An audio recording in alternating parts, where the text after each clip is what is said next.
Turn around. Keep going. What's poppin' YouTube? Welcome back to my channel. It's your girl DOPEaxxPANA, and today I'm going to show you guys how I do these feed-in braids with curly ends. And guys, literally I had 10 people DM me in one day for this hairstyle, so it's litty. I'm going to show you guys how I do it. And I start off by parting my client's hair down the middle, and then I'm separating out her edges that I'm going to be styling today. So I'm kind of just pulling those out, and I'm going to be using Shine and Gem to define my feed-in braid today, and I'm going to go ahead and put that on both sides and comb it through. And this just helps to give it a sleek look and to make sure that it's not super dry. And then right at the top where I'm going to be starting the feed-in braid, I'm actually using an edge control to kind of like mold out the shape that I want it to start in. And I'm going to separate that piece out and then start my feed-in braid. And guys, I'm not going to tell you how I do my feed-in braid step by step because I always say this, but I have so many feed-in braid tutorials on my channel and I never do anything different. So we are going to zoom right past this part.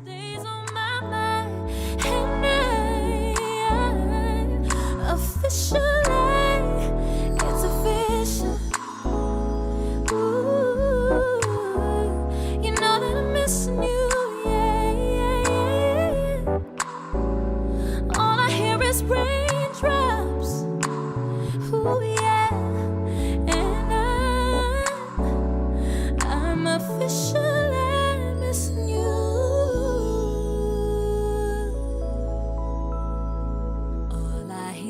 Raindrops. So once I have completed the feed-in braid, I'm gonna go ahead and secure the end with the rubber band and cut off the excess hair. Tell me why'd you have to go? 'Cause this pain I feel it won't go away.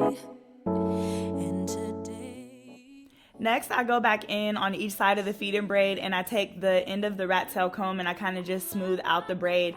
And this just helps get out any lumps and just to make it look all like smooth and just so poppin'. Like you'll see a difference here.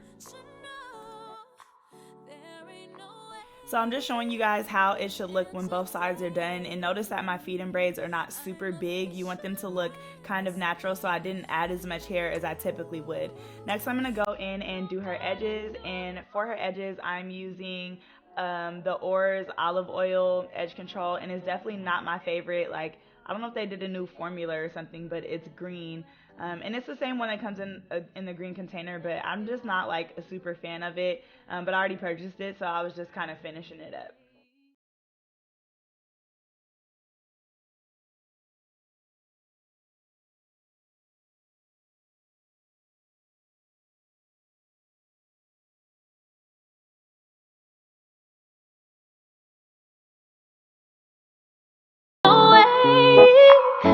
And today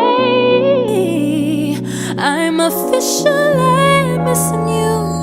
Ooh, can nobody do. So next I'm going to take the styling strips and I'm going to wrap it around the braids, and I'm going to make sure that I'm covering up the client's hair all the way from the top to the bottom because I am going to be gluing these bundles on. And I always like recommend some really cheap, inexpensive bundles for my clients that would like to get this style, just because I prefer to glue it on, and this is not the type of style that is going to last you, you know, months or whatever. But you also have the option to sew it on if you're going to be using the bundles later.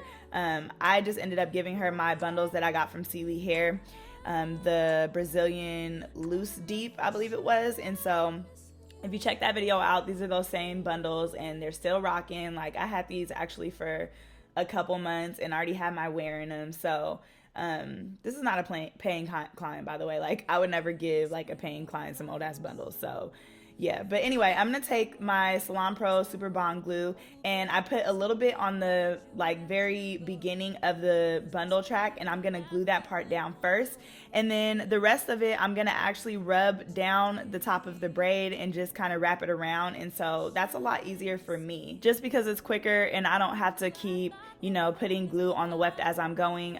This is something that you do want to be careful with because it can spill and get all over your clients, and I know most stylists like have capes that they put over their clients, so it may not be an issue, but nonetheless you still want to be careful when you're wrapping this or just putting the glue on. You want to make sure that it's not dripping down onto your client. Ooh, can nobody do me like you? I said every little thing you do. Hey baby, say it stays on my mind.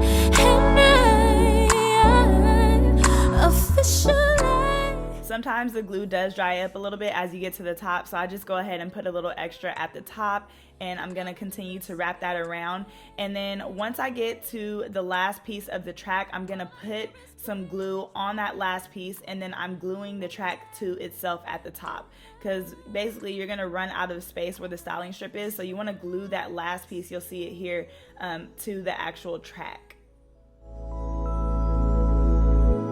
All I hear is raindrops falling from. To speed up the drying process, I just take my blow dryer on low, and I kind of just make sure that it's dry before I let it go.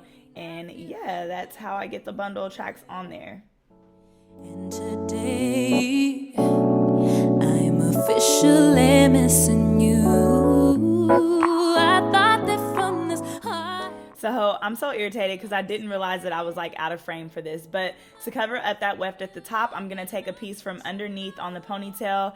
I spritz it and make sure that it's combed out, and I'm kind of just gonna wrap it around the top. And you want to really make sure that it's detangled because you want it to lay smoothly, and also you want to make sure that you use a lot of spritz because you want this to hold and you want it to be smooth and you don't want it to like come out. So I spray it with a lot of spritz, and then again I'm gonna go in with my blow dryer and kind of dry that so that it sticks to itself. And then once you do that to both sides, you are pretty much almost done. The last step that I am gonna do is go in and just like clean up those little kitchens she got in the back. I'm gonna go ahead and brush those into the ponytail just to give it a little bit of a neater look. And yeah, that's pretty much it. All I hear is raindrops. So yeah guys, this is the finished look. I hope you guys enjoyed this tutorial. Don't forget to like, comment, subscribe, and to share it if you love it.